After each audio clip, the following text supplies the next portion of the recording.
কর্তা দাদু সমীরকে বলে এই বাড়ি থেকে চলে যাওয়ার জন্য। তার জন্য তাদের মান সম্মান সব ধুলোয় মিশে গিয়েছে।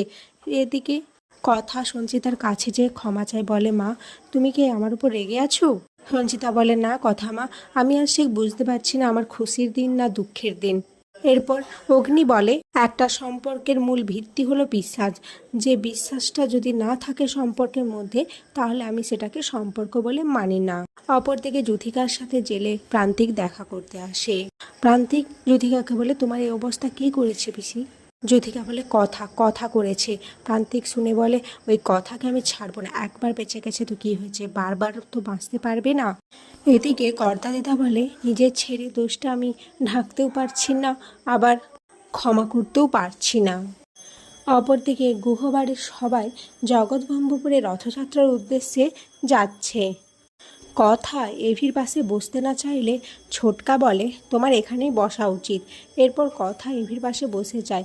এভি কথাকে দেখে বলে আমি কিন্তু কারোর বেল্ট লাগিয়ে দিতে পারবো না, আর এই গাড়িতে বসলে সবাইকে চুপচাপ বসতে হবে, কোনো পাকামো করলে আমি সেটা শুনবো না। এরপর কথা অগ্নিকে শুনে বলতে থাকে যদি আমি এই গাড়িতে উঠি তাহলে কারোর অসুবিধা হয় তাহলে আমাকে বলে দিতে, আমি এখান থেকে নেমে যাব। এরপর এভি গাড়ি চালাতে শুরু করে, আর কথা সেই ক্লুটা নিয়ে ভাবতে থাকে যে ওয়ার্ল্ড মানে কি, এই ক্লুয়ের অর্থ কি।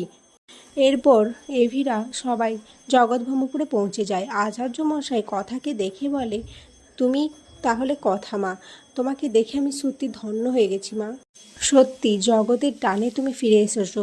জগৎ শব্দটা শুনে কথা হকচকিয়ে যায়। সে ভাবতে থাকে ওয়ার্ল্ড মানে তো জগৎ, তার মানে এই জগৎ নিয়ে কিছু একটা রয়েছে। এরপর কথা ছুটে চলে যায় অগ্নিদের কাছে। কথা সবাইকে জিজ্ঞাসা করতে থাকে যে এই জগৎ মানে কি, কেউ কি তোমরা কিছু ক্লু পেয়েছো? এরপর অগ্নি চুপচাপ বসে থাকলে আঁকি বলে কি রে ব্রো, তুই কিছু বল, আমাদের একটু সাহায্য কর। কথা তখন অগ্নিকে শুনিয়ে বলতে থাকে এটা কিন্তু নিজের স্বার্থের জন্য নয়, সমগ্র দেশের স্বার্থের জন্য আমাদের একত্র হওয়া উচিত। তাই কেউ যদি কোনো ক্লু পেয়ে থাকে তা আমাদের জানানো উচিত। এরপর এভি উঠে বলে আচ্ছা পুরীর খাজা, পুরী মানে তোমাদের সব থেকে বেশি কি মনে আসে? কথা তখন বলে জগন্নাথ দেব, আর জগন্নাথ দেব মানে রথযাত্রা। হ্যাঁ তার মানে।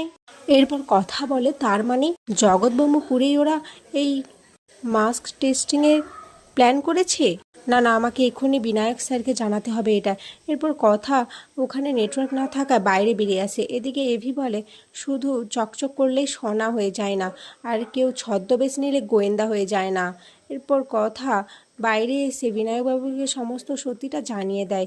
আর এখানে আজকের পর্ব শেষ হয়ে যায়।